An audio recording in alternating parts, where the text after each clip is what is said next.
are live. It's episode 38 of the Pitboss Podcast, and it is a pleasure to have Rod Merritt, IderPro.com, coming. I'm going to butcher the name of your town, so I'll let you say. It's Machias. East, right? East Machias. That's right, East Machias. I was talking to Jeff Wood yesterday. He's from PEI, and we were talking about your area, and I said, man, it is beautiful. I've only been driven. Usually I cut across Route 9 from Bangor over, but man, to take Route 1 up your coastline is beautiful. Yeah, Route 9, when you go across there, you're only about 25 minutes from the lodge. You're right in my neighborhood. You pass through Washington County, which is the actual county we're in when you go Route 9. Gotcha. So you probably cross the Calais border, don't you? Yes. No. St. Andrew. St. Stephen's, you go into Canada, but on the U.S. side's Calais. That's right in that county. Okay, copy. Yeah, I guess there's two crossings. I usually hit the one that's kind of, I guess, north of town or just outside town there. Yeah. The new one out by the Rotary. Yeah, 100%. Yeah. That's been, I don't know. It's, well, I'm going to get off topic. So, first off, because I will get off topic, I got to reel myself back in already. I've drank too much coffee and Diet Mountain Dew today, I guess. But Rod, tell us who you are. I know who you are. Tell everyone who you are, please. Most people refer to me as Captain Rod in the waterfowl industry. I am the owner and the primary captain for Waterfowler Outfitters, and I also fish kayak tournaments for Johnson Outdoors and Old Town Canoe and Kayak. So I'm kind of an outdoors guy, main state guide, and guide moose hunts. I spent a good part of my life in the outdoors, either on the water or in the woods. Very nice. So the waterfowl hunting, IderPro.com, right? That's correct. And the name says it all, right? Yeah, it does. We got the fortunate location that we're right on that U.S. New Brunswick border, like you were saying, and so we kind of get that first flight of eiders, and we're far enough north, so we have resident eiders and we have migrating eiders. So it was logical to emphasize the eiders. I don't know if you only see duck or duck we have, but it's kind of one of our specialties. And your service you offer is a full service, the hunt and lodging, the entire package, right? Yeah. And it's a whole lot different than the opportunities you have down with your operation. We're so remote that it's kind of not really logical to do day hunts up here. We do 3-day packages, and people eat Maine lobsters and we spoil them. And my wife has become really quite popular as far as her homemade blueberry pies and raspberry pies. So that's kind of, it's through necessity that we're a lodge, and it's kind of fun to get to know the guys a little bit better because you get to spend time in the lodge with them. So over the years, the sea duck season bag limit it's really changed a lot, hasn't it? Yeah, I grew up in this part of the world, and I remember when there was massive limits, and things have slowly changed. The whole sport has changed, but really the limit in recent years has gone down. It really hasn't changed the fun though. The sport has changed, but the guys are having just as much fun, the camaraderie, and you still get a fair amount of shooting out there. I know you can kind of sympathize with the guys trying to get the perspective of distance and speed on the ocean. Sometimes it takes them a little while to catch up with the birds. So they usually, unless they're an experienced waterfowl guy, takes them a few shots to get that lead down. Yeah, 100%. Rewinding back to the big limits. I mean, I can remember ads, I guess like in Wildfowl magazine, like, man, main guides were like advertising like a 21 bird limit kind of thing, because all the different species were broke up, right? Yeah, and it was incredible, in the day. It's like I said, it's changed the industry from our standpoint as far as bringing hunters to us, but it also has changed the sport of the thing. It's kind of, I think it's transitioned to more of a trophy hunt, and guys doing something special, and you still can get that nice mountain bird and enjoy the time on the ocean. I agreed on that for sure. Your style, well, not your style of hunting, but your clientele basically is the majority collectors, then I can assume from what you just said. Yeah, I get a very large majority of collectors. I mean, we do have the guys that just come up, family group, that want to shoot some birds, want to eat some birds, but there's a lot of collectors nowadays. I think that group has definitely increased. People that are being really selective, want that mature bird with really good plumage. That's that's been the biggest change as far as the clientele. But I would have to say it isn't only waterfowl. I mean, you think about it. Back in the day, a guy goes out and shoots any buck that's out there was your whitetail hunting. Now you see more and more guys taking and being real selective on what they get. They want that one for the wall, and that mentality, I think, has stayed with both the big game industry and the sport and the waterfowl. I don't know if you agree with that, but that's how I see it. Yeah, I think so. I think it's I guess, nothing, and I hate to be like the old guy, but I just, maybe, when I was 30 or younger, I didn't realize it, but 30 and older, maybe even into the 40s, like, everything is relative. I think, and that's what I really kind of say today. Everything's relative. What you've done, what I've done, what I haven't done, what you haven't done. Like, I mean, here's a good example. And are you big into, do you take seafood for granted? Oh, absolutely. Okay. Absolutely. So we live where it is, like you guys with the crabs, us with the lobsters. Well, so we love, Karen and I love seafood. We eat seafood a lot, sitting right here on the water. It's about seafood, but it's just not, excuse me. Again, I guess I kind of do take it for granted, in a way. Get somebody from Ohio, man, like the first thing they want, where can we go get crabs? Where can we get clams? Where you have oyster here? Oh my goodness, the kind of thing, right? And fresh, it's relative what is considered to be fresh to them and what would be fresh to me or you, right? Oh, absolutely. It's funny, you see the guys, and you must see it down there, guys that travel from other parts of the country, Midwest or whatever, they come hunt with you. You get them out there and they actually see where these crabs are coming from, see the commercial guys doing it. And, I do it. And one of my captains, Captain Robinson, he has a lobster boat. Most of the guys in recent years, if we had an opportunity to go on the lobster boat, if they want, when we pick up the fresh lobsters for the lodge, I get them to see where these things come from. I mean, it's, it shocks me. It used to shock me more than it does now, how interested they are in that, because it is so foreign and we take it for granted.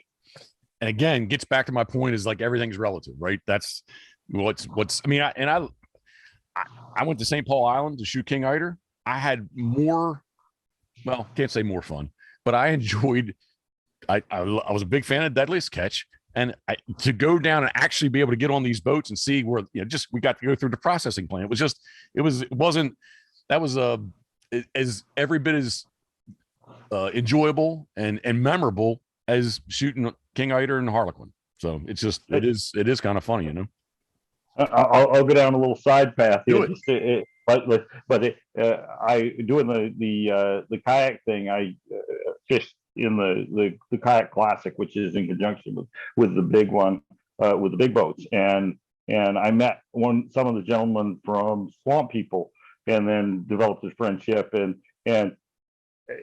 they were amazed at the things that I was interested in seeing. But then I found out how little time some of those characters had spent up in my area, if any at all, and they were trying to talk me into going out catching some of those big snakes, and I'm like, I'm not interested. And then I told them that we'd take the big old 32-foot duck water and take it out, and we'd go whale watching and be up close and personal with the whales. They'll swim right by us, and they were equally as apprehensive as I was about the snakes. So it was kind of fun. It's all, like you say, where you came from, what you used to, and so very similar.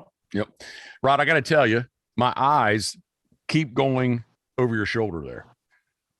Yeah. Oh, the mount. Yeah, it's a cool mount, and if you look straight on, it's almost three-dimensional. Yeah. And you know, the long tails, 3 of them and it's actually a lighthouse in there. You know, because we hunt on that North Atlantic with lighthouses, and that's actually a picture of one of the lighthouses.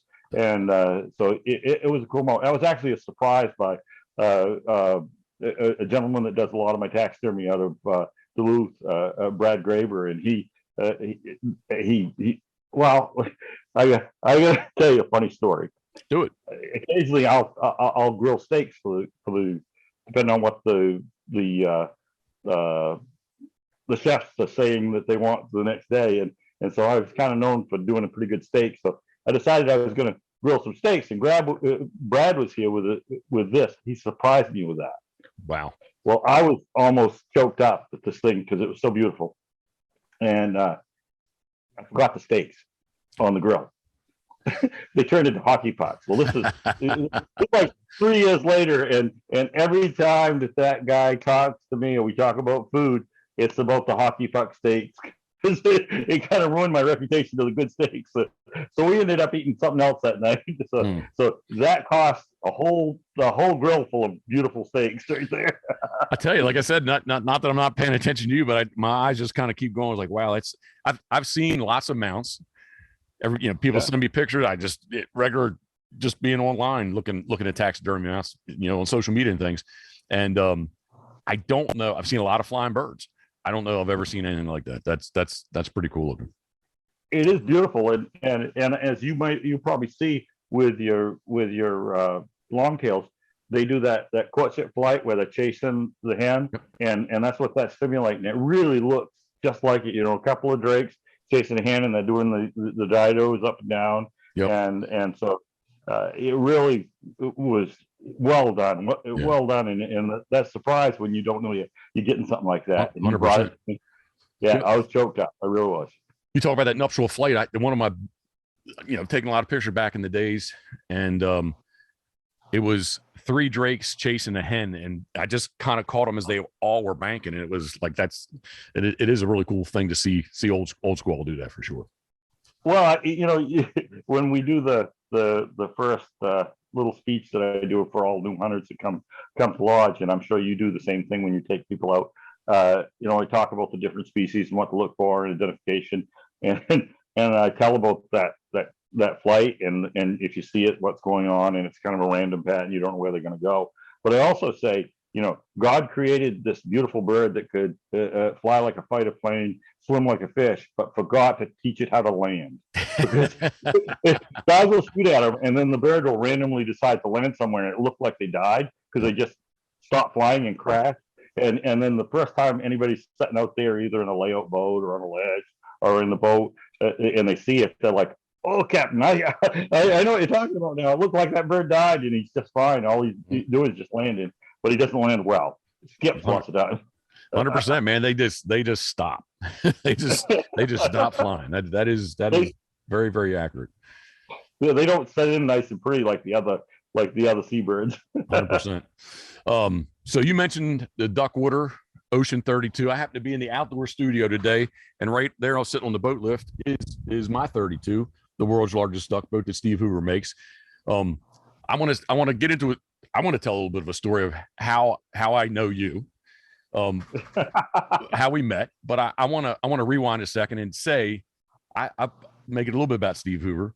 I owe him a phone call back. I was talking to him this morning. I had like I told you before we started this, man, I have like 22 things going on at once, and I had to take another call, and I dropped Steve. I got to call him back. I'm sorry, Steve, because I told him we were going to do this, so he'll be listening. But I've known Steve probably since about 99 or 2000 back, and was when I sold TDB, the duck boat, for when they were still made in Maine. I sold them for a couple years, and Steve started making his fiberglass boats. And so I've known Steve forever. I've had Steve's number in my phone. We before I had the Ocean, we'd see each other at shows, and I can recall the ODCCA Westlake Decoy Show. like Steve telling me, you're going to be in my boat one day. I was like, I don't know, Steve. I don't know you. I went from, I went from TDB. I went to the Banks 21. You beat me on this though, because I had the first 21 of Banks. I had the first 25, and this happens to be boat number 2. You have boat number 1. And I can vividly remember in January, I'm scrolling through Steve's Instagram, and he shows this picture of the world's largest duck boat. You were in it. You're operating it. It's your boat. I instantly text Steve, like, Steve, what's up with this world? He called me. He's like, man, it's this. And Rod Merritt, eiderpro.com. Rod's got the first one. And I said, man, I'd be very interested in, like, I need to know more about this. So he started emailing me. He was kind of giving me all the specs, because I went on the webpage, checked it out, duckwaterboats.com, checked it out. And again, it was all your pictures there of you and your boat. And so that would have been like mid-January or so on. And the first week of February is the Harrisburg Outdoor Show, which Steve was there. I happened to be up there for 2 days. And we started, we talked, and he's like, man, here's Rod's number. He said, Rod's a great guy. Call Rod up, just talk to Rod. You want to, because I said, if I was going to do it, I need to see one. I said, I just need to get in it, touch it, feel it. I need to get into it.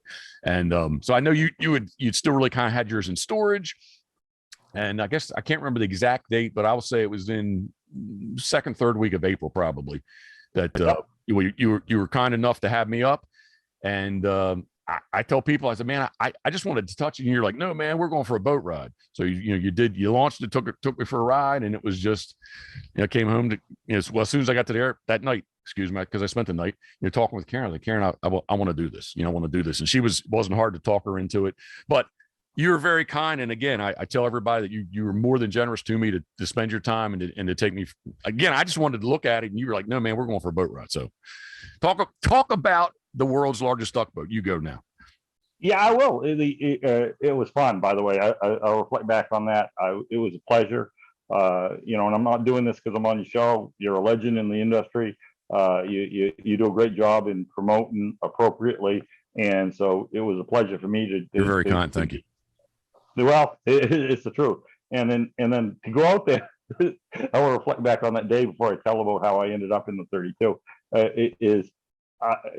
We got in it as anybody that hasn't been up here has massive tides, and the ramp is a challenge sometimes, and I expect to take you for a pretty substantial ride. We were going to go out around a place called Rook Island, out a little bit in the open ocean, and we literally are out there 5 minutes, and you looked at me and he says, I got to have one of these.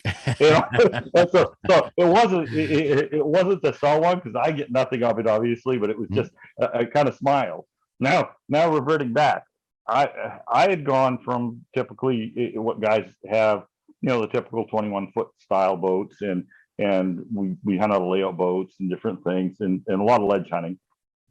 And so the glass boats don't work as well for us specifically because of the ledge hunting. We literally have to nose these things up on ledges in the North Atlantic. So it really fit our style of hunting better to have something that's a little more substantial and will take a beating better. So I kind of knew I wanted to go with a Duckwater style boat, something with some heavy aluminum. And I decided that being in the North Atlantic, being the conditions we have, I'm gonna go as big as I can. And I had seen or heard that Steve had his marine architect do all the stuff and had the drawing done for the 32. And I'm going to point here, like if you could look through that mount out there, the 32 is sitting right there. There you go. So it was a big gamble for me, because I couldn't have the advantage that you had of actually feeling, touching, making some nice tight turns, and seeing how easy it was to maneuver, and it was a big gamble. So I knew the 28 performed really well. People were pleased with it. Another 4 feet, and so I rolled the dice, and I said it'll work for me, and so I got it. And I remember traveling to Ohio to Steve's facility, and the thing was done. And I have a 3/4 ton truck. I pull up there, the brand new 3/4 ton Ram, and my wife is sitting on the passenger side. We pull up to this thing on the trailer, and her eyes get like this big, and she says, I think we made a mistake because it's so huge. And then how easy we towed it, how easy it launched, how well it went in the water. We tested it in a lake right there in the freshwater. It didn't take very long to go, oh no, we made a great choice. And then one of the advantages that I didn't expect, I knew it would be seaworthy, I knew it would be strong, I knew all those things, was the performance was exceptional. The turning surprised the crap out of me. And then the one thing that I never calculated into it was where we go on ledges, when you take and the potential of hitting your prop is, because it's a changing field, because that massive tide we have, where there wasn't a rock, 10 minutes ago, there could be a rock there now. Right. Where a 21-foot boat, you put the nose against, the guys get on and off, you're 21 feet from shore. With this, I've got a jack plate on it. I've got that nose. I mean, I'm 30 some odd feet back there. So now that less likely, easier to put guys in. I'm a little more relaxed, a lot more relaxed in putting guys in. It is phenomenal for that purpose, on top of all the other benefits. So I couldn't be any more pleased with my decision, and it was kind of a roll of dice, because there wasn't another. Mm-hmm. So that's how the first 32 came to be, right there. That's a great story. And it's maybe just my weirdness. If you said, hey Jeff, Maine and sea duck hunting, I think of like a Lund style boat, Alaska Lund, like kind of that style. That is the kind of style boat I think that I would, not that boats are necessarily regional, but the style of gunning, but I would think of like a Lund is that's what I would think of it. A lot of the guys over the years that are top of the industry use the Lund Alaskan. It's a great boat. It really is. But there are things that this 32 duck water can do, and that even a Lund can't. But I wouldn't take anything away from Lund. It's a great boat. It's a very seaworthy boat. It's very maneuverable. It does a lot of things. But if you tried to take two double layout boats at the same time and 6 guys, I think you'd have a little trouble with any of the other manufacturers. Yep. So, and I'm going to throw this out there. I'm not, my geography, this is from my opinion, from my perspective. Once you get to on the East Coast, once you get to New York City, north, it is very rocky. There's ledges, there's islands. South, like Long Island in New Jersey, south, man, it's flat and sandy. There is no island. There is not. It's not like your style at all of gunning, for sure. Yeah, and not being experienced where you are, as years have gone by and get to know more people that gun down that way, and other hunters, clients that have been hunting with you, or in what I call the southern region of seabird hunting. They tell me how you have to do it, and you don't have the option of the styles of hunt we have.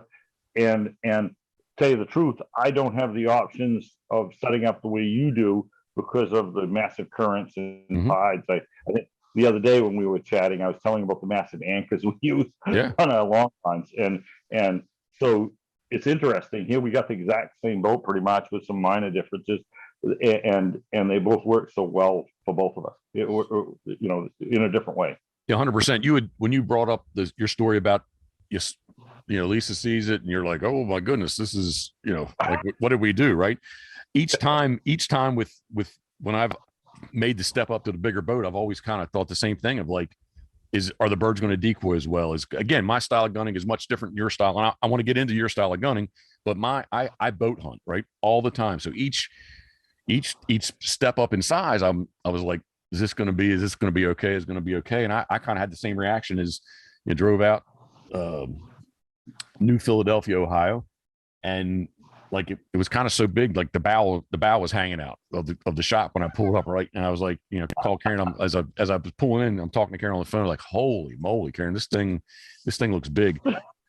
And I guess if you want to say I was worried, when I hooked up to it and towed out, and I'm like, holy shit, this is big. I went down to the lake where I think the lake that you were on, and I pulled. It was I can remember it vividly. I have the picture on my phone, but the trees are just beautiful, orange and all that, and like the boat, I stepped back, kept stepping back, so I could get it all in the phone, and I'm like, holy moly, man! Like what have I done?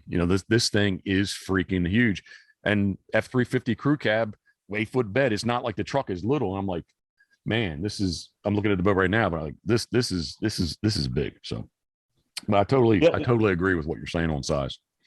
You're the only person probably that can sympathize with this, but we call it the traveling circus. Because I've headed out as far as Duluth, Minnesota, out there to the Ultimate Waterfowl Challenge banquet, and I took it all the way out there. I actually towed it from the factory. I picked it up and went straight to that. I timed it that way just to unveil it, and Sure. And it was hilarious. We called it traveling circus. I remember particularly one time we stopped at one of the gas station, truck stops, and everybody's coming out to get pictures with the duck water and asking what it is. And finally, all of the cashiers were out there, and the manager steps to the door, and he's screaming at the cashiers to get back in. And so finally, one of the cashiers kind of reluctantly walks back in, and he walks out and he says, how am I going to get my picture without? So that's why we came up with the traveling circus, because you'd be riding down the interstate somewhere, and people would be leaning out the window of and taking pictures of it. And the two things the waterfowl people recognize it as a hunting boat, but a lot of people think it's some sort of military boat. That's agreed. So let's get more specific to your gunning. Like, when is your season in Maine? Well, they've changed it as they have pretty much nationwide. This season, we start November 8th and we go to the first week in January. So I think it's January 7th that it ends. Okay. And our season now, as believe yours, aligns with our puddle duck season, our regular duck season. So if you want to get black ducks, which is our primary puddle duck, and some of the other ducks, you got to watch your limits, and the only duck that's outside that combined limit is really the mergansers. The mergansers have their own limit in Maine, and your geese. But basically, if you're coming up to go duck hunting and you want to get a black duck and you want to get anything else, remember, if you're doing some of the stuff the same day, save a couple of ducks from you during that day, that's how we do it now. Last year it was different. You had separate limits for regular ducks, and I think you did too, didn't you? Yeah, this coming season will be the first year the Atlantic Flyway they did away with the special sea duck season. So yeah, our sea ducks and regular ducks, it overlaps some, but it was basically a straight 60 days for sea ducks last year. But our regular duck season, we got 3 splits, so it's kind of it'll be broke up. I'm kind of I don't know. I think I'm going to enjoy it maybe a little bit more instead of doing the straight 60 days where we have a week in October, 2 weeks in November, mid-December, the end of January. So if for nothing else, selfishly, especially like those late November and early December dates, I'm planning on going someplace and do, between October and November, we're going to PEI. Prince Edward Island, Canada. I say PEI all the time, like everybody should know what it is, but Prince Edward Island, Canada. And I might try to get to Arkansas, maybe in the second split, possibly. I don't know. We'll see how things work. But what is a typical day? How you, I heard you've already kind of alluded to that you rocks and layout boats, and that you don't hunt from the big boat, the world's largest duck boat. But what's a typical day with you, Rod? It isn't that we never hunt from it. It's probably the least often we hunt from it. And again, it's a moving target with us. We hunt basically from the New Brunswick border up to Acadia National Park at MDI. And so we have a pretty significant piece of coast, probably down near 100 miles of coast that we go wherever the birds are. So we don't leave the duck water in the water, or the only thing that stays in the water is the lobster boat, and that one there we can move it depending on the conditions and where the birds are feeding. But On a typical day, I look at what people are looking for, because again, trophy hunters, if you're looking for a certain species, they're not always at the same spot. They're not always feeding on the same thing. So if you're looking for white-winged scoters, we might go one place, set up with a layout boat. If you're looking for an eider, you might be in a layout boat. You might be sitting on a ledge where we come in and bring the nose of the duck water up on the ledge, let you off, set your decoys, and then we back off and give you two-way radios. You communicate with us. We're off enough distance so we can watch you, but you let us know when you got birds down, and we come in, scoop them up for you. So those are a couple of the ways. Like I said, yes, big boat hunting is a part of our repertoire, but it isn't our primary like you have to be. Because if you got the ledges, I'm sure you'd use them too. The one of the things that's changed a lot is the primary food for eiders was traditionally the mussels, and our mussel beds have been commercially dragged significantly, and so we don't have those giant mussel beds where it brings 300, 400, 500 eiders right in one flock, right in a little condensed area. Good and bad. We've got what is an invasive species to us, which is the green crab. And so what it's done is spread the birds out a little bit, but that's fine, because you get a flock of 200 birds come in, it really doesn't do you a lot of good. It looks cool, but you can't. It isn't snow goose hunting, And so, but if you get little groups of 8 or 10 coming in at a time, then you really can pick out that trophy bird, get a little more fun. If you got a big group, everybody can get a chance to whack away at birds. So it's not all lost by them not seeing those big giant flocks on one food source. So you kind of have to change as the birds change. And so we do a little of everything. The other thing is we try to cater to as much as possible to the trophy hunter. So right, I've got guys that go and get their eider, and then we take them off and we'll go black duck hunting in the afternoon if they have a really burning desire to get a real not a hybrid, a full-blooded black duck. Gotcha. In amongst this, you've referenced it a couple times, and I have had the I guess I'll say the pleasure. I've had the pleasure of experience. I have not shot an eider. I've not duck hunted in Maine, but just over the border, I used to take advantage of the late February New Brunswick sea duck season. So the Bay of Fundy, there was a big time tide. It was, again, being here. I mean, shoot, our tide isn't even a fraction. Our complete tide is not a fraction of what your tide is in an hour, right? Absolutely. If you go on the eastern tide, we basically border the Bay of Fundy, which is the biggest tides in the world. So a 20-foot tide is nothing for us. We have massive tides, and I'll tell you one quick humorous story as a captain and a guide. You'll get a kick out of it. We leave before daylight to go set off like you do duck hunting many times, and so we go to this ramp. We leave, and it was high water, and the water was pretty much level with the so you could look right out and see your vehicles in the parking lot, typical of any other ramp. Well, we go out and hunt, and as it happened, it was low water when we came back. So you got this huge ramp that you're walking up. The float is so you get this 45-degree angle you're walking up. We get there, and one guy says, "I'm not getting out here. My truck isn't here." And I'm like, oh yes, it is. And I literally had to tie my boat up, walk up, and point at his truck. And you see this confusion in his eyes. Yeah.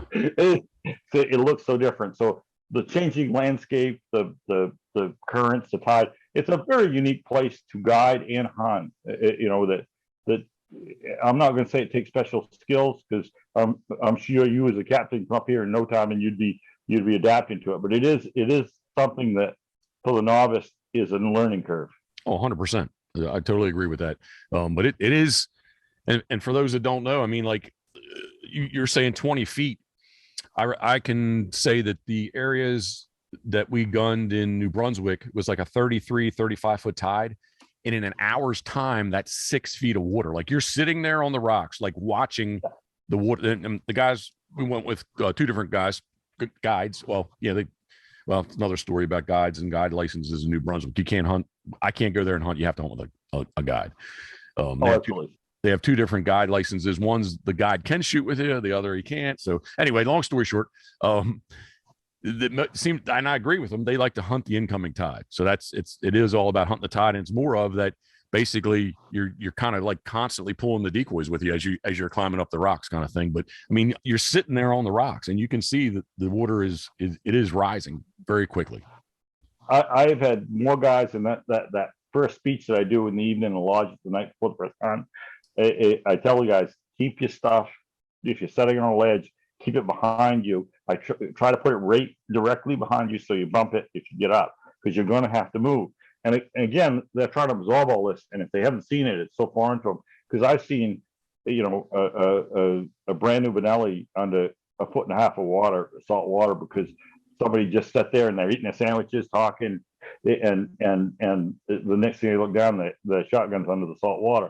So that's something you have to be aware of, and so you need to be prepared for that. So it's something that no place else on the East Coast you're going to have to worry about, but here you do. 100%. West Coast, my story would be, and it's partly my fault, partly not my fault, but we set up on a shoreline, wasn't really that good. So they had mussel cages. So they have like floating cages that have nets in them, and that's where they grow their mussels, right? So we went out, we shot around these mussel farms, the mussel cages, and the tide came back in, and I came back. Water was crystal clear. I came back in, and about 3 feet down there's $5,000 worth of a Canon camera and lenses sitting on the bottom. I'm like, holy moly! But I did have an Arcos policy, and they were insured, so kind of it ended well. But still, it was definitely a shocker. I got to tell you something else too. I mentioned several times the kayak thing. I started in the pedal deck season and playing around just personally and playing with the kayaks with the pedal drives. You see pedal them, and they I mean, it's silly how easy it is. And I'm sitting here going, this can't be legal. I'm like, I'm doing something wrong. So I literally called the local wardens from the Maine Fish and Wildlife, and they're going, no, it's human powered. So I says, well, it's got to be federally a problem. So I called the federal wardens, which are based in Bar Harbor, and they said the same thing. No, as long as it's human powered, you're good. It's like sculling. Oh my God, it's like cheating. It's like cheating. So I've played around a lot with that, and it's a blast. If you haven't had a chance to do it, because I've got pictures of me literally pedaling up, and you throw something over your legs so they don't see the movement. Sure. So I like sculling, and a flock of eiters feeding, and they'll separate and let you go through them. And it's like, this is nuts. This is absolutely nuts. I said, this has got to be illegal, but it isn't. It isn't. So it's kind of cool though to play around and do stuff like that. All right, this question is self-serving. You mentioned Arcadia National Park. Is Cadillac Mountain worth checking out and seeing? Yes, it is. It really is. National parks, we have a lot of them. As far as visited parks, it's number 2 to Yellowstone. So that kind of gives you, it's very congested. Route 3 is the only way in and out off the island. There's a lot of people. I'm talking millions of people go there during the summer. It is a beautiful place, breathtaking. You get that elevated position on top of the mountain. You can drive to the top, and you see this panoramic view and when you're looking off there, a lot of that is my area where I hunt. Gotcha. Is the distance. I don't mean right at the park, but I mean off in the distance, you're going to see for miles and miles these little islands, and that's my stomping grounds. I can't say it's the only reason that I want to go there, but I've been telling Karen this, and she's now, since I've told her she wants to go, but it's the first place in the United States where you see the sunrise. Because you're up so high. It's the first place that's going to get sunlight on it. Well, I always tell my hunters, when you're laying in the layout boat or in the duck water and you see the sunrise, you're the first duck hunter in the United States to see the sunrise. So same. If you do come, and this isn't because I'm on your show again, I've probably extended this invitation before. You and Karen come, and we'll go out in the duck water, and we'll go play with the whales. We'll go out and have a lunch and go for a ride and see some whales. She would enjoy that, I know for sure. Unfortunately, Cadillac Mountain, unfortunately for me, man, like it's always, they close it in the winter. you know better when they close it, but I guess basically just because icy conditions. I guess it is it's a pretty steep road to get up there, right? It is. Yeah. It is. Yeah. So I've just the times that I've the first time I attempted it, I learned. I just thought show up and go up and do it. And they're like, nah, it's closed. Yeah. That's close. That wasn't that kind of bothered me. Hey, back you mentioned the green crabs. I've seen some crazy. We use them here for fishing too.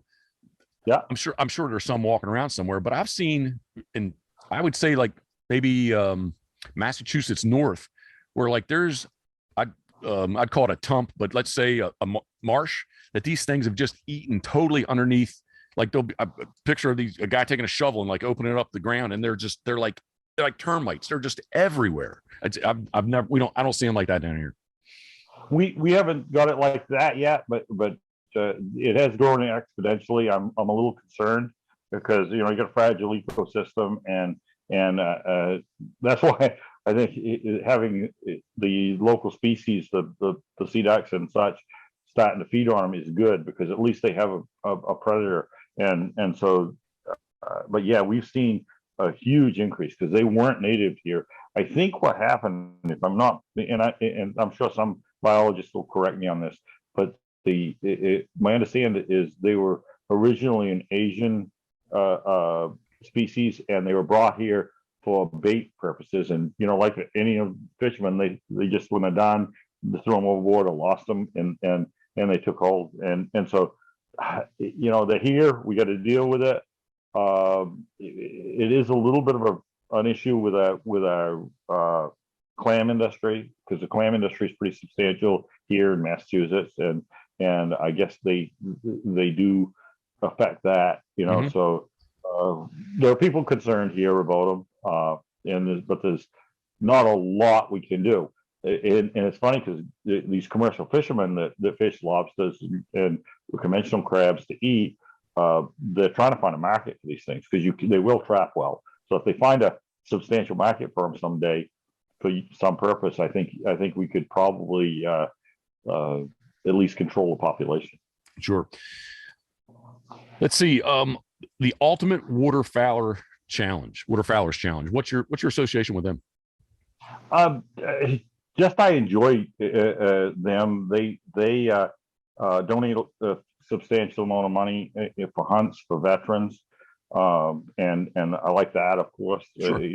Big into patriotism and owe it all to our veterans, and so 100%. that drew me to it. The other thing was, I think it's just a blast, because the objective of this thing is to get all 41 game species in North America of ducks, mostly the drakes. There are a couple species where you really can't tell the difference, like black duck. Sure. And so they count either one in that. But the ones that are obviously different, like the eider, only the drake counts. So they're looking to get one of that, and then they move on to one of something else. It's a fun game. It's a big reward at the end. It's a huge accomplishment. I mean, I had a guy that's become a friend out of Florida, and Greg Carpenter, and he got his 41st this year. And I mean, I was choked up just watching him because it's a lot of work. Mm-hmm. You spend a lot of time out there to get all 41. And so, a little bit of money too, possibly. Oh, a whole lot of money. You travel a lot, and just because you go somewhere that has a certain species doesn't mean you're going to get it. 100%. If they're not flying good that day or days, you just don't. You know how that works. They're wild game, and so I really like the organization. I like what they stand for. I think our kids, our grandkids, will still have ducks if the more people that like doing things like that. Everybody doesn't have to be out there for one bird, but I'm saying, I still want to eat birds, but this thing doesn't hurt. It really is a good thing. I see a lot of fathers that have accomplished it, that are bringing their sons along now to see how many they can get on the list. It's a cool thing. 100%. And speaking of that, kind of segue into what, like, you've kind of sort of talked a little bit about it, but what are rank for me the species? I know you get a good variety, but like kind of rank the species in the populations. What you have the most of, and work down. Well, the eiders are is a big one. We have, like I said, resident population, and we have migrating. We have a ton of these cats right here behind me. I'm gonna stop you 1 second. So, eider, do you see many kings? We don't. I don't think anywhere on the eastern seaboard you do. You see occasionally. About every year, I lay eyes on one. Not this year, but last year. Well, yes, it was the last season we had, the 2021 season. I was sitting in a place, had people on a ledge. A group of ducks came in, a pretty substantial group. They shot her and they veered off and they went right by me. And like the length of the duck water boat, right beside the flock, was part of the flock originally. Here's this full bloom king, and I'm like, oh man, is that beautiful? And they didn't recognize it. I'm sure they would have tagged it. Oh yeah. And so yeah, we see them just like you do. It's not a common thing, but we do see them. I never encourage anybody to come here for the purpose of getting one, because I don't have a huntable population. Gotcha. There's a few spread here and there like you have. I believe you wouldn't encourage somebody to come to Maryland looking for a king. I wouldn't encourage them to come to Maryland and shoot an eider, period. I have guys ask that, and there's some years that we do, some years we see many, many more. We have shot some drakes before. This past season, 2 seasons ago, we did shoot 2 first-year king drakes, and you could definitely tell them that's what they were. But yeah, I mean, that's just it's like winning the lottery kind of thing, right? You're just it's not going to happen kind of thing. Yeah, you need to go somewhere else if you're going to target that specific species. Yeah, so we have a lot of old squaws, and we have a pretty substantial population. What's an old squaw? I thought longtail. A longtail. Okay, a longtail duck. I got you. Okay. I know. I get it. I still call them old squaw too. So I'll just mess with you.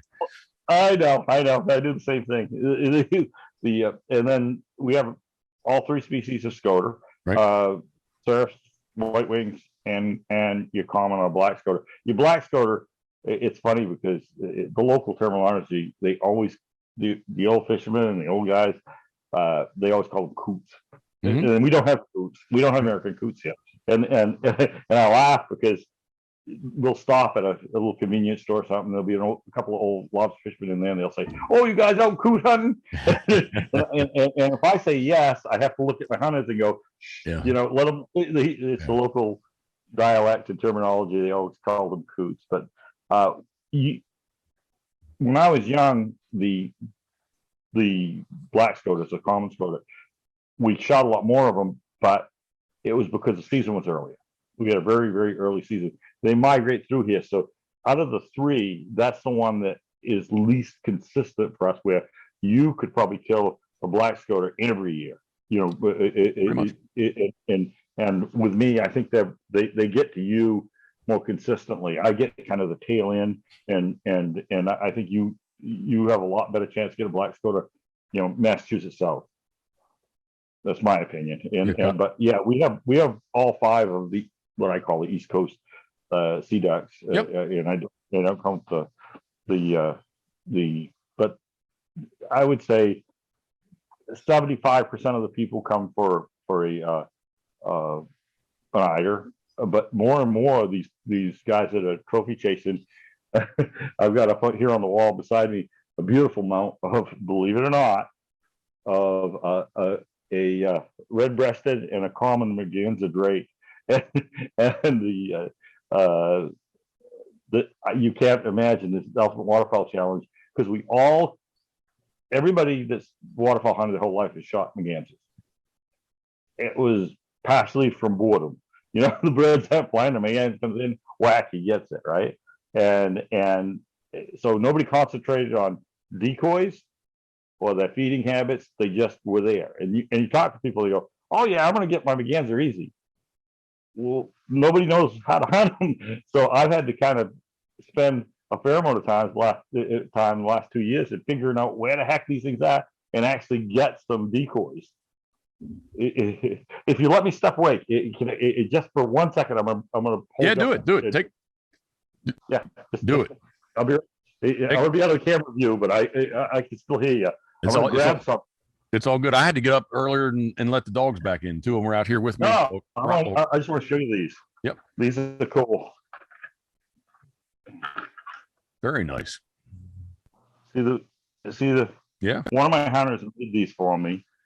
He's a guy that does it just for enjoyment, and so he killed his. He was part of the ultimate waterfowl, and this is the Dray. Very nice. And so he made these beautiful foam decoys, all hand done, and so he killed his over it. By the way, Mergansers will decoy well, and so it's something that's kind of fun. And being a fisherman, any fish eating duck, they're my nemesis. So speaking of that, little, just not take you off topic, but do you get many cormorants there? Oh, a ton. Okay, wasn't sure. The rivers, the estuaries are full of them, and probably I'm not going to be very popular amongst the. But when I was a young man, I used to Atlantic salmon fish a lot, fly fish, and it used to be legal that they would give permits to shoot to reduce the population of cormorants in these estuaries where the young salmon were coming out, and that's how I learned to be a good shot. I think because the salmon clubs would buy us young guys shotgun shells. If you could hit, you'd be sitting on the bank and you'd be shooting these cormorants, and they're flying by, and all of a sudden a brand new box of shotgun shells would be sitting beside you because you were taking care of them. And we never had a shortage of them. You will never get rid of them.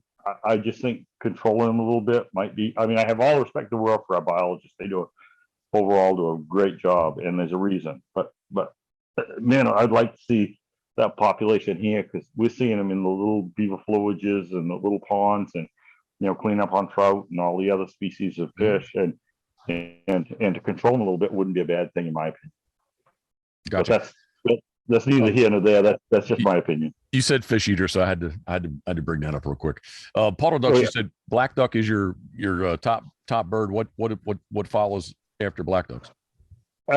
We've got unfortunately we're getting more and more and it sounds funny when I say unfortunately because my hunters joke with me is mallards. We're getting more and more of them, and I don't want to see them because they interbreed with our black ducks. Yep. And I don't want the hybrids. I'd rather see a place you can come and still get a pure black duck. And that we have both the blue wing and green wing teal. We have a real good population of wood duck. We get an occasional pintail. We get a few bluebills. Scops. We get them. We have a good cross section of ducks. And just like anywhere else, migrating species, the early season will have something a little different than the late season as you go on. The one thing that we find is the ones that hang around late. I have a trick that people below me don't have the opportunity. Is these ducks that are fish eaters or diving ducks? We get an ice flow that comes out our estuaries. That the ice is here and it goes from there to the shore. If you set up right at the edge, that's where the birds are going to be. Like a good example would be Merganser, but any of the diving ducks. And so this ice flow works as a benefit. We'll set right up around the edge of it, and you literally can set somebody up on shore and they'll go, "You got put your decoys out?" I says, "I can if you want, but you don't need them." The birds are going to come, because they want to get the fish that's under that ice, and they can't live under the ice, and they can't dive through the ice, so they have to keep coming back and forth. So this is where they land, and they feed right on that edge. Here's I'm going to turn it back to myself for a second. If I tell you, I want to know how much of a tourist this makes me. If that I plan my travel north, definitely north and sometimes south through Maine, when Bob's Clam Hut's going to be open. That doesn't make you a tourist. That means you have good taste. It means you have good taste. You like to eat. I mean, for living in Maryland, I've eaten. I should count. It probably wouldn't be hard to figure it out. I've eaten at Bob's Clam Hut quite a bit. It's 9.5 hours away from me. So, but if you do stop in to stay a night or two with Lisa and I, we'll make sure you guys get some some clams right here. We'll do a big clam bake right here at the lodge. And Thank you. Very kind. it's funny. You know how this is funny. You know, I wish I had a picture you could throw up. You know how down south they have the shrimp boils or the crawfish boils? Yep. Well, we have our version, but we do it with Maine lobsters, and we'll do like 100 pounds of lobsters at a time, and have this big thing. We do a bonfire, get it down to a bed of coals, cover the bed of coals with a layer of seaweed, turn around, put clams, corn on the cob, lobsters, cover it with another layer of seaweed, and then put a canvas that we've dipped in the ocean with salt water over the whole thing, and the whole thing steams. You flip it off, take a pitchfork and throw the hot seaweed off, and the steaming thing of seafood is there. That's our version of the southern crawfish boil. That's steaming awesomeness, is what it sounds like to me. Oh, it is. It's great. It's kind of a fun thing. It's a local thing. It's just fun. Circle back to birds. You had said you don't have the mussel beds quite that you did, so you don't see the big rafts of eider. What do you think the state of the eider population is? It's harder to get a count because of the I don't think that what they were. I'm a proponent of the fact that we need to trust the biologists that they're down a little bit, you know. So I do think that we need to make sure we take care of our resource, and they're far from in trouble, but I think we need to be cautious and make sure that we manage them properly, because unlike puddle ducks, where you can make more nesting habitat by making more wetlands, the nesting habitat for our seabirds are set in stone, and so they can produce what they can produce, and so we need to make sure we listen to the experts, and I think we are down a little bit. That's well, that I guess two Februaries ago. You know, COVID wouldn't help it out anyway, but the season, well, it would have been right before COVID. That was the last season for the New Brunswick eider, and special. Excuse me, it's the special sea duck season, which basically it's just eider. But Jeff from PEI, we talked about, he and I had hunted New Brunswick in February one time. We talked about maybe trying to do it, and just couldn't really find anybody to take us, because they were saying that there really weren't as many eider, as what was. Well, and I don't want to second guess anybody else, because there's some great hunters and guides in that area. But one of the things that I've seen here is people that aren't willing to change with the food choice, the change, have struggled killing birds because they go back to their old stomping ground. If you grow a cornfield and you hunt deer over that cornfield, and they don't grow corn there anymore, probably you shouldn't hunt that piece of land. You should probably move somewhere else where there's food. Well, this green crab thing has made it so places that I never saw eiders in my life, never saw them. Now there's eiders there in huntable numbers, but some of the old stomping places, there are few to none. So I think it's transitioned some in the hunting part of it. And some guys look out and they go, there should be 100 eiders right there, and there isn't. And I think a lot of that is a food source change. It isn't everything, but it does impact the perception of the birds to the guy that's hunting. He had the place that his grandfather took him, and his father took him, and those aren't necessarily good places now. Understood. I have a question for you about your main. Well, is the word master in your guide's license? Yeah. So it's a registered guide. That's it. That's it. Yeah, okay. I was going to say, I was going to try to say it exactly the way it was. I remember, I couldn't remember 100% there, but so your license, like, from what I'm told, you can tell me yes, no, correct. But I mean, like, when you get that license, it's a guide's license for any type of hunting that you could do, right? So you have to, like, I'm just interested in sea ducks, but like you have to know the regulations for, let's say, a moose, like that it's moose and bear and everything else that someone could hunt, right? Our license is far from a gimme. It's funny because I go to places where you just go buy it like you would a fishing license. in other states. That's 100%. I was going to say that's all it is I write a check. That's basically the requirement. Do I have the money to pay? With us, we have background checks. We have extensive written tests of the laws and things, and then you turn around and you do an oral board from anywhere from 3 to 5 people that normally would consist of somebody in law enforcement, some experienced master guides that have been around for years, and so on. And they put it to you. I mean, they'll take it.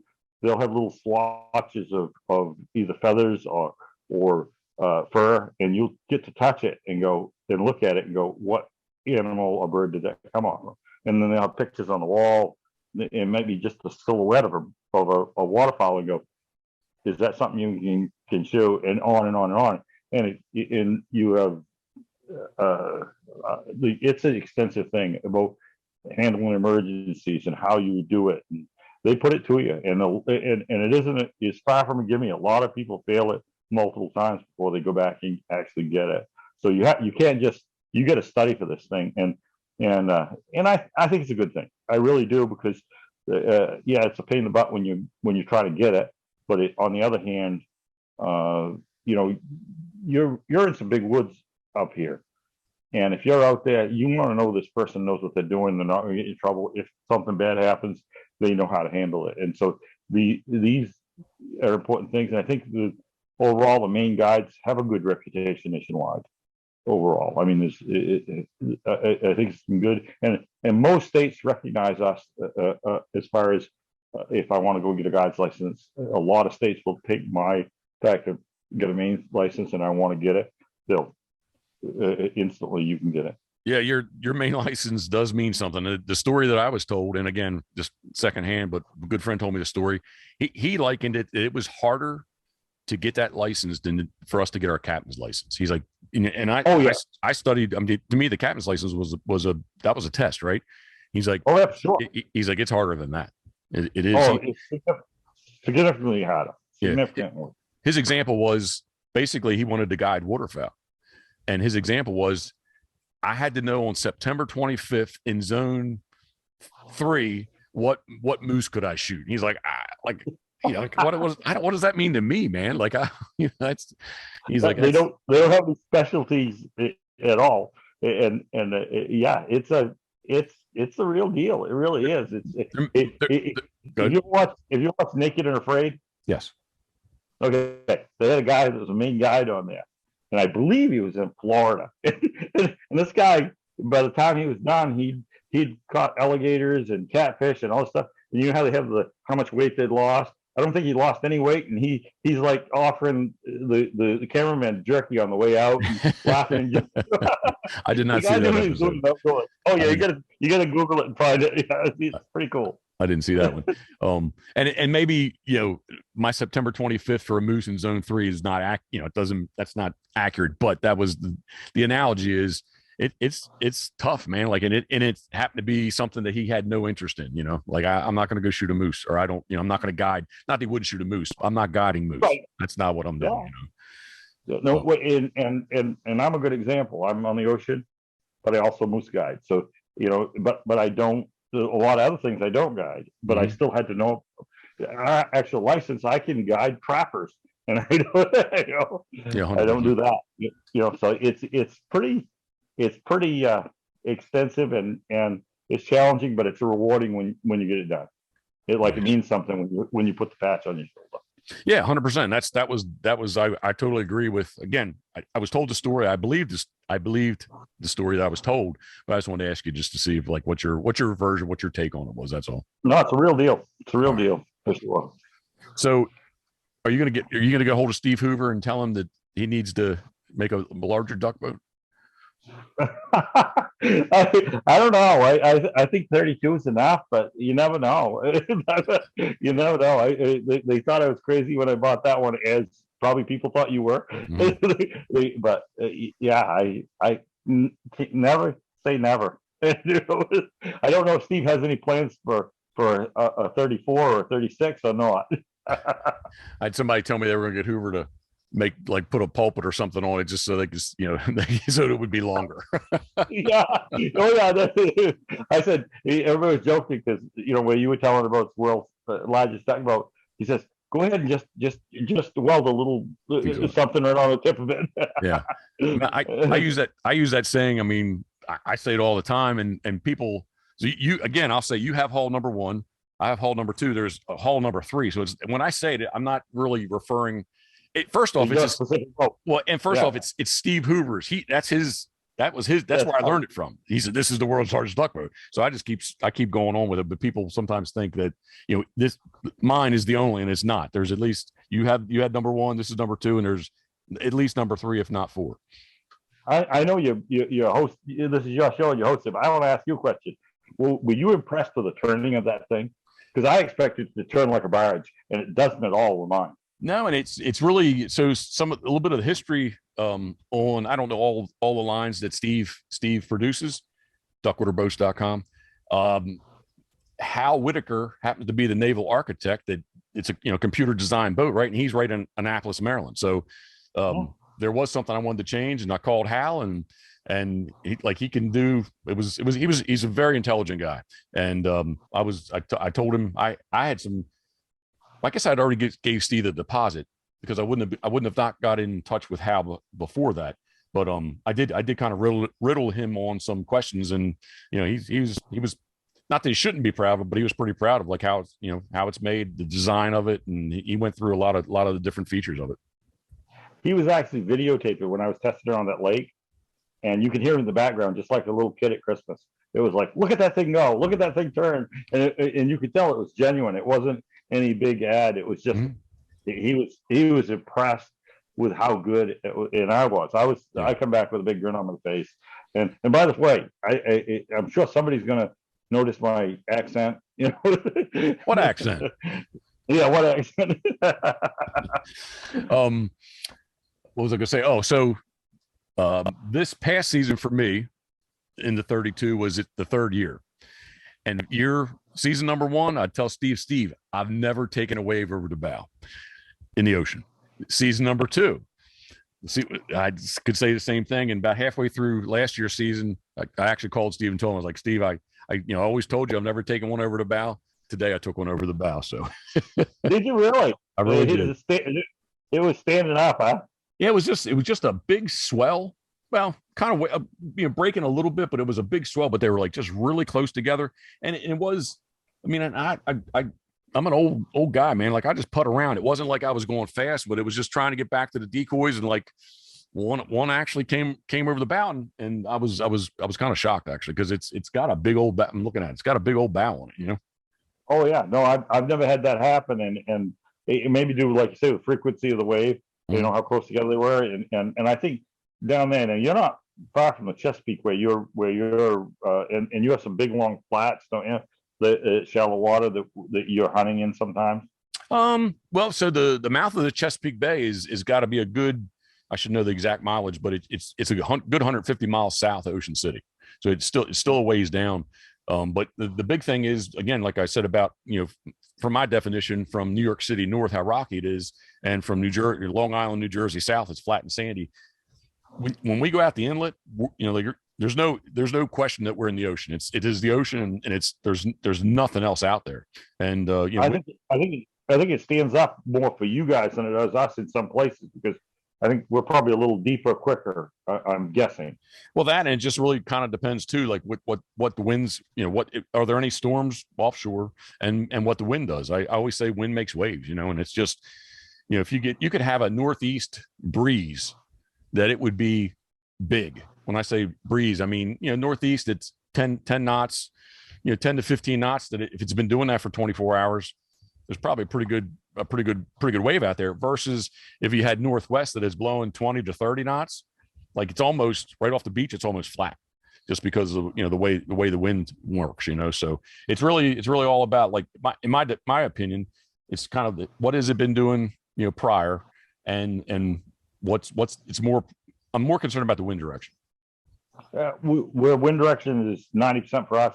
The other thing is with us, because of the massive water movement with the tide, our bays, people perceive the state of Maine, the coast being north and south. It's really east and west. The coast is so all the bays set north and south, the series of bays, and so a southerly wind is our nemesis. coming straight in from the ocean up the bays. Well, if you have an outgoing tide and that southerly wind, it will stand up. So I've been hunting with guys before, and I'll say, we got to go. And they'll say, oh, it doesn't look that bad, Cap. And I says, it will in about 20 minutes. By the time we pick up and get you ashore, you will not want to be out here. And sure enough, sometimes I'll take them so peek around the corner, so to speak, so they can see it afterwards. And they go, how did you know that was going to happen? Well, a lot of years of being on this, and it's that tide against the wind in those bays where it's shallow, and it will stand up. So, that knowledge of that keeps you out of trouble. And the one thing I always tell everybody, no duck's worth dying over. And so as big as the 32 is, the Titanic went down 100%. So you got to use respect with Mother Nature in the North Atlantic. With your sea duck hunting, have you ever used dogs? Yeah, it's very rare, and I don't generally. I've got he's around here. He's a fox red lab. I use him more for just puddle ducks, retrieving, gotcha. Mallard and black ducks. The style of hunting we do, it's more for show if you do it, because you're in the boat. The birds, you just ride in and get it. So the short answer is no, really. I have just to get some pictures. If a guy wants to bring and get pictures with and it happens often, sure. Guys will bring their dog and would like to get a picture with them retrieving. I have the dog platform on the 32 just in case. And we have places where you can put them on ledges. I'll tell them places if they specifically want that. There are places I get where the current isn't so extreme that the dog will get in trouble. And if that's the case, I always hang close by in case the dog gets in trouble. I can get the dog safely. So sure. It isn't really necessary as far as seabird hunting. Gotcha. And kind of where I was sort of going with that question is, do you get white sharks?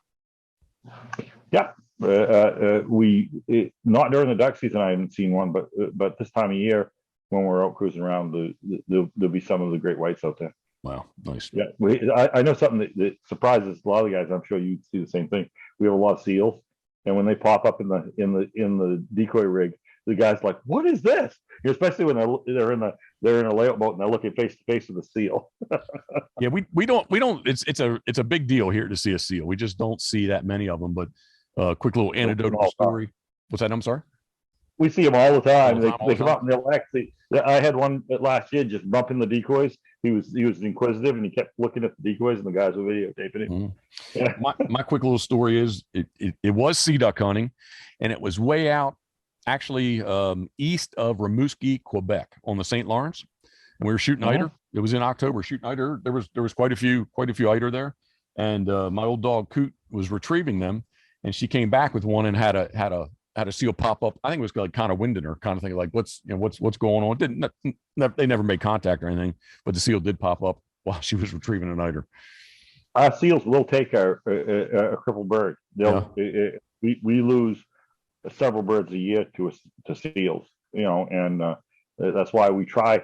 The guys, like, if the birds are flying good and we're in the boat and they're on a ledge and they get birds down, I say, you can let the birds lay there, but if there's a seal in the area, call us to get it, or you have to lose your bird, because sure. The seal will take it. So they will take down birds here. Is there any? Well, I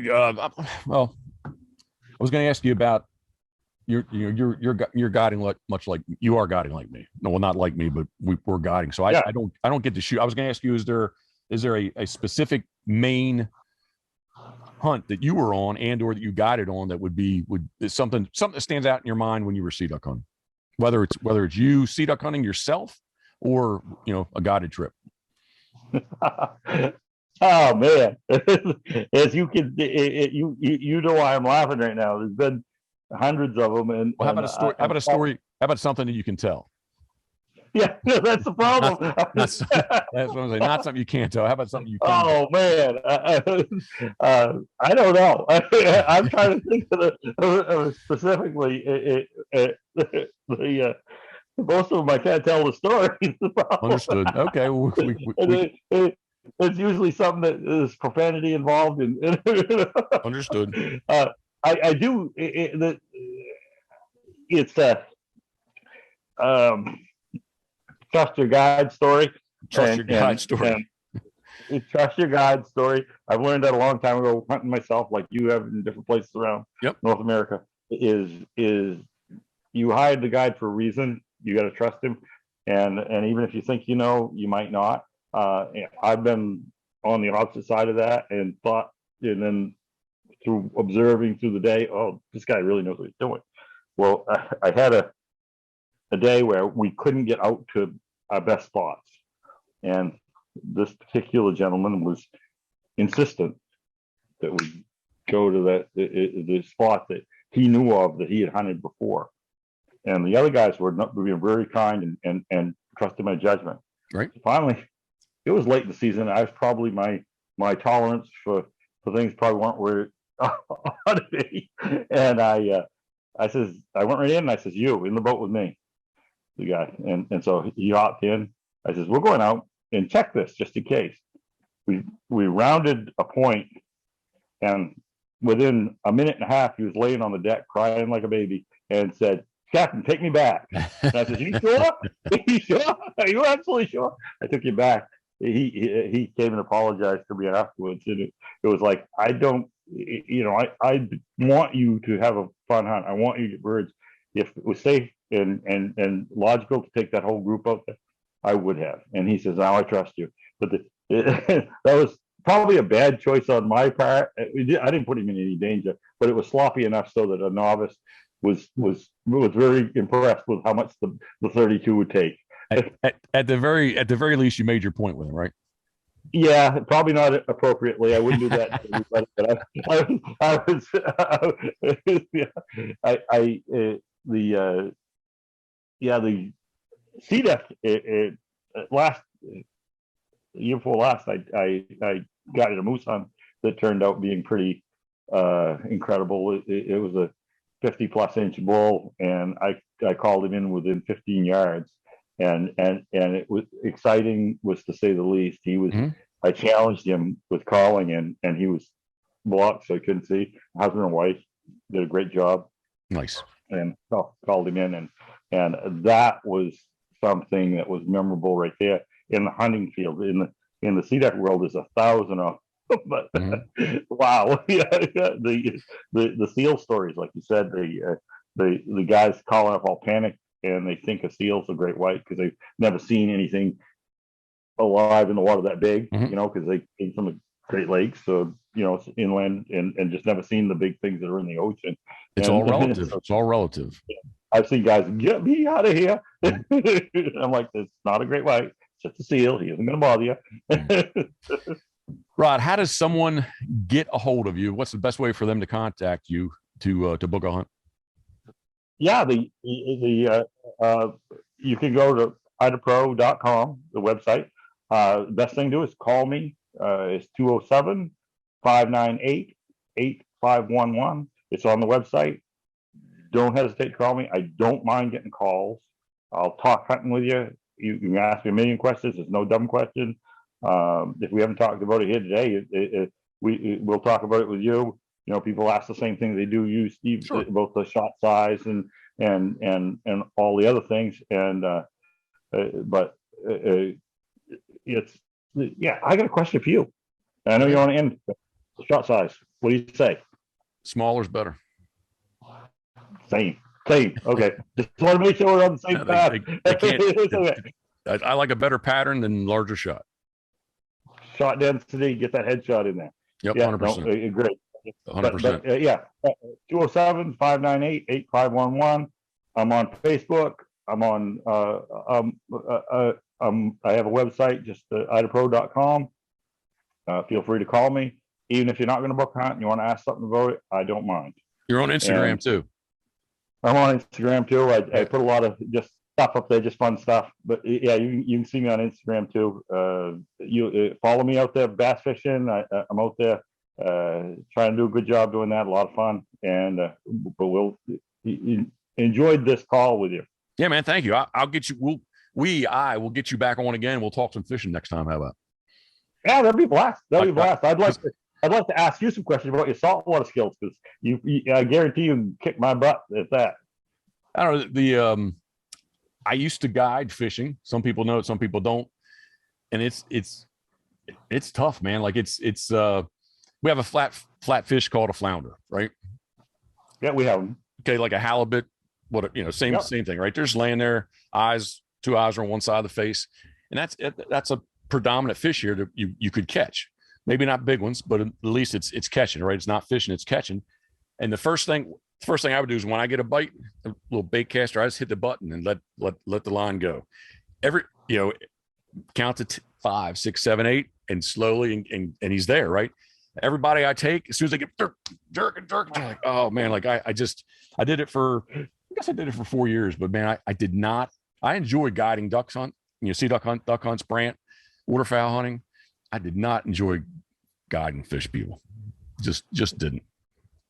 I have a close friend. He comes from Gloucester, Virginia, not a great distance from you, in a straight line. And Mike Nicely. He showed up here, and he's coming up this year to just do some fun fishing with. I'm always telling him maybe a story or two. It might be exaggerated, and he doesn't know when I'm telling the truth or not. I'm always playing jokes on him.